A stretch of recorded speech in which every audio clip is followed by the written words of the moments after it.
G'day Gymnastics Hill Seekers, and welcome back to another training vlog. This is the first vlog for 2023, so Merry Christmas, Happy New Year. I'm currently on the road traveling, so spending time with family over Christmas and New Year's, and we'll be on the road for most of January. So I'm without a gym and I've just packed basic equipment to get me through my training. So I've let both my gymnastics strength coach and my gymnastics flexibility coach know that I've got minimal equipment, and to design my new phases around that, or just this new phase around that. So I took a week off over sort of Christmas, New Year period, and then just getting back into training now. Gave my coaches a chance to write my training block. But I'm going to throw my flexibility coach under the bus because he didn't have my program ready exactly on time. So typically I would do the flexibility session and the strength session on the same day in that order. But this week I've done the strength stuff on Monday, and then I did the flexibility stuff on Tuesday. But for consistency in the vlog, I'm going to talk you through the flexibility stuff first, and then I'll talk you through the strength stuff. So let's get stuck in.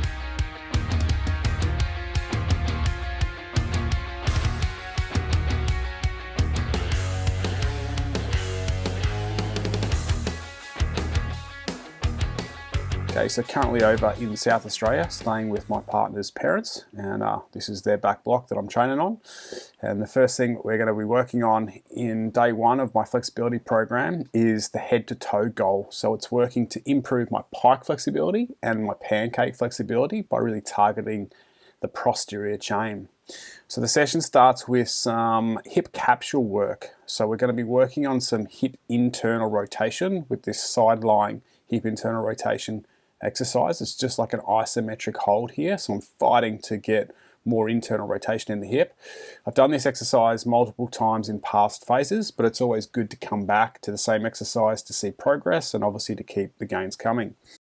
When we're doing pike stretches or we're doing any hip hinging, there is internal rotation in that bottom position, so we want to better strengthen that internal rotation.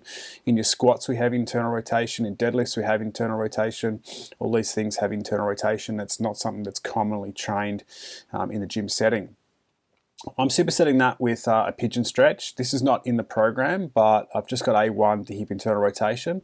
So I'm adding A2, so just during my rest time here, just spending a bit more time in the pigeon because I know I've got tight glutes, and I've also felt that, you know, the pigeon has really helped improve my pancake flexibility. So just making the most of that, enjoying the sunshine, stretching out those glutes as best I can, really trying to hit that piriformis. I did a post not too long ago on my Instagram about, you know, setting up for this and working on the internal hip rotation of the rear leg. So it's common that the hips aren't square, and the reason they aren't square is we allow that rear hip to externally rotate. So if I force that rear hip into internal rotation, I lengthen the posterior chain, or I lengthen the glutes, and I get a better piriformis stretch. So give that a try if you haven't. I'll put a link below to the post that I put in my Instagram. Okay, so after working 3 rounds of that, we move into the flexibility.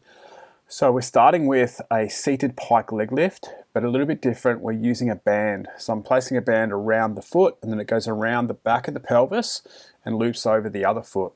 Now I like to start this with just like stretching a little bit. Obviously if I can lengthen the posterior chain, it'll help me strengthen the anterior chain a little bit more, improving the range of motion. So just stretching out in that sort of seated forward fold pike, and then I'm going to go into my leg lifts.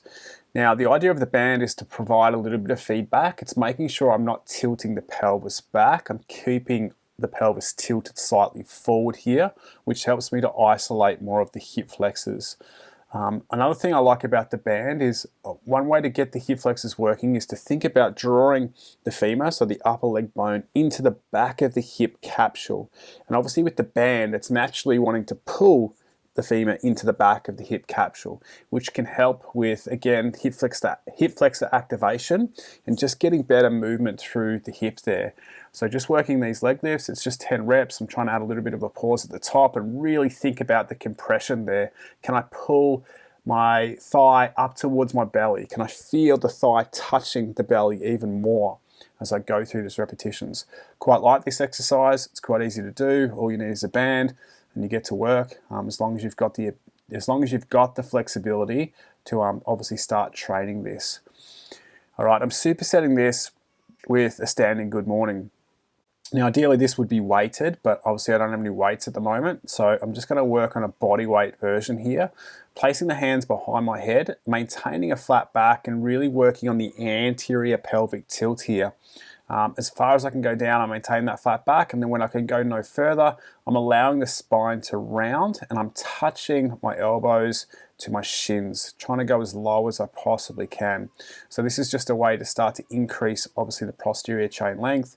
It's targeting hamstrings, calves, glutes, erectors, traps, all that sort of stuff's being hit by this exercise. Now you'll notice that I'm holding a yoga block between my legs because what we're working on here is a straight leg good morning.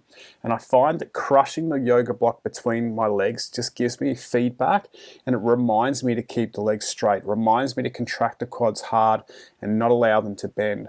So it's just a tool to create extra tension in the lower body and allow me to obviously stay strict with the straight-legged good morning there. I really like this one because it's really, I think, a good exercise that's preparing me for what's to come, which is the head to toe. So it's really warming me up, and I found that after doing this, my first set of head to toe, which is usually quite tough, was actually a lot easier. The head to toe, always the first round, you're just like, oh, here we go. If you know, you know. It's a pretty tough stretch and it can be quite uncomfortable, but then after the first set, it usually gets a little bit better. So anyway, 3 rounds of the seated pike leg lifts and then 3 rounds obviously of the good morning. They're supersetted. And then I'm just moving into the final phase, which is the head to toe. I'm playing with a different setup here. So I'm thinking more about the split stance good morning. I'm really thinking about, when I enter this, pushing the hips back as far as I possibly can. Again, trying to draw the femur into the hip capsule as if I was dragging the foot along the floor, and then folding down to take the belly towards the thigh and just getting a stretch there, and then coming forward and setting myself up for the head to toe. So I'm trying to close that angle between the thigh and the torso as much as I can by loading the hamstring first and then moving into the stretch. I load the calf second, so when I first start, the ankle isn't in as much dorsiflexion, but as I lean forward, now I'm going to increase that, so I'm starting to get it back into the calf there. I really feel this stretch in the calf, especially the first set. And again, it's the same here today. I'm feeling more calf here, and then as the sets go on, I start to feel more hamstring. But the good news is today's probably the best my head to toe's been. I'm feeling a lot stronger in that core compression and getting a lot deeper. Again, I'm just locking index finger under my big toe and I'm bending the thumb and going for the knuckle of the thumb. So touching the forehead to the knuckle is what I've been working on, and that range feels pretty good. And it feels pretty even on both sides. I spoke about this in the last one. I feel that my right hamstring is a little bit tighter. So just trying to work on that. But today, yeah, they both definitely felt pretty even. So that's my pike stretching for day 1 of my flexibility phase. So let's now talk about the strength phase.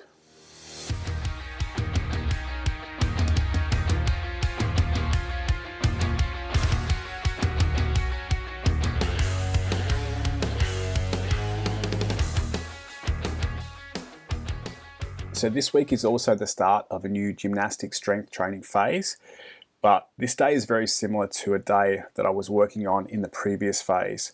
So after going through an extensive warm-up, and I won't talk about that warm-up in this vlog, I'll save that for a different vlog later down the line. But after the warm-up, my primary exercises here are working on the eccentric handstand push-up to bent arm straddle planche and the backwards roll on the rings. So I noticed that my kick up to handstands on the P-bars has definitely been improving. I've been doing a lot more of that lately.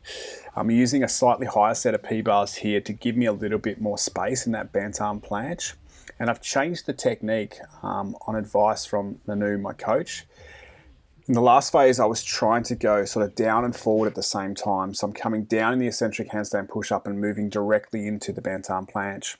The suggestion is to move down to the bottom of the eccentric handstand push-up, get the shoulders nice and deep below the P-bars, and then lift up into the bent arm straddle planche. Now this is a little bit easier.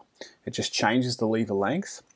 I also feel like I get a little bit of a rest at the bottom of the handstand push-up before I have to lift up and lean the shoulders forward into that bent arm straddle planche, which obviously loads the shoulders quite heavily again. So we're working a couple of things here. We're working on improving obviously my handstand push-up goal by practicing the eccentric handstand push-up. We're also working on the straddle position for straddle planche, and we're also working on loading the shoulders in that really forward position. So even though it's not a straight arm planche, it's going to still help to build strength that will carry over to the straight arm planche a little bit. So I really enjoy this exercise. I'm happy to see it in the program again. I know it needs more work, but I am feeling that I'm making progress with this. A lot more consistency in the kick up, a lot better control in the eccentric handstand push up, and starting to get a long way forward in that bent arm straddle planche. The goal is also to increase the hold time, so 3 to 5 seconds in that bent arm planche. So it's 5 sets of this and there's 3 reps. So I kick up and do 1 rep, then I rest sort of 15 to 20 seconds, then kick up and do another rep, rest 15 to 20 seconds. So it's sort of like a cluster method as I work through that, that exercise. I am supersetting that with the backwards roll on the rings. So this week I was practicing that on a tree.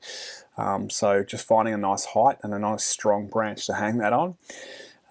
Yeah, some reps were better than others. So I'll lose my shape in a couple of reps. So as I'm kicking out, I'm going into more of an arch shape, which I don't want to do. Obviously, we can allow the form to slip a little bit when we're starting to learn the repetitions, but over time we want to start to tighten that up. So some of my reps are much better than the others. I'm struggling to get the hips sort of high enough. It's the timing of the kip, like extending the hips and sort of pushing down the rings, keeping the rings in close. So a few reps, you know, the hips are very sort of low, they're not above the rings. And then what I was really trying to focus on as I pull into that sort of backwards roll is like, how high can I get the hips? Can I pull the rings all the way down to the hips, and then can I kip the hips above the rings? So that's what I'm trying to think about. And then one of the reps that I did, this is the rep that was so close. So I just had to lock out that dip, and it certainly might have helped, or I might have had it, let's say. So I feel that this is going to happen. It's just step by step, continue to practice this, and then it'll get better. If you want to see how this looks when you finish, you can check out Nanu's Instagram. I'll put a link down in the bio. This man's definitely got his backward rolls nailed down. He makes it look so easy. But the rest of us, we'll just keep working on that. So it's 5 sets. I'm doing 5 sets of 3 reps on this one. So just do 1 rep, rest, 15, 20 seconds, do another rep. Just take my time with it. Try to work on the form and technique. Think about what I'm doing wrong. So I always watch the videos back. I'm always recording my exercises. It allows me to slow it down, review, what happened in that rep. What's one thing I need to focus on in the next set that might help me improve that backwards roll and get closer to that successful rep is what I'm looking at. So after doing 5 sets of both of those, I've actually got some Bs. The Bs are 5 sets of skin the cat, just 2 repetitions, slow and controlled. And then 5 sets of just an advanced ring support. So what we're trying to do here with the skin the cat is just continue to improve straight arm pulling strength, which will carry over to my front lever goals. I'm also really trying to focus on my core compression here, trying to pull those thighs as close to my belly as I can. You'll see that on the eccentric part of the rep, it's much closer than it is on the concentric part of the rep. So my passive flexibility is definitely better than my active flexibility, but it's just something to continue to work on. I really love the skin the cat in terms of the German hang position. It's really nice to have that good stretch and opening up the shoulders, especially after doing the bent arm planche work and the handstand push-up work, which loads the anterior delt quite heavily. So it's a nice stretch there, great for the scapulars, great for the anterior shoulder, great for the rotator cuffs. There's so many benefits from skin the cat. So yeah, if you're looking to skin the cat, I do have a program out there that you can download. It's called the Best Skin the Cat program ever, and a lot of thought went into developing that program. So if you're working on that skill, check it out. The other thing is just ring support. I actually didn't get a video of this. I was muscling up into the ring support as the rings couldn't go low enough for me to jump in, and just holding that ring support for 20 seconds or advanced ring support. So I'm trying to make sure the back of the wrists are not touching the rings. I'm leaning forward, maintaining the hollow body shape, and just keeping those shoulders depressed, nice and strong. So that's helping again with just straight arm strength, conditioning the elbows, conditioning shoulder depression. A lot of cool stuff just out of ring support. It seems like such a simple exercise, but for gymnasts, that's just a resting position, and they can hold it for a long time. So I think the rest of us need to work on that definitely. So that's my day one mobility and strength. I hope you found that interesting or found that useful. If you've got any questions or comments about my training, feel free to leave them below and I'll definitely get back to you. And I hope your gymnastics, strength and flexibility training is going well.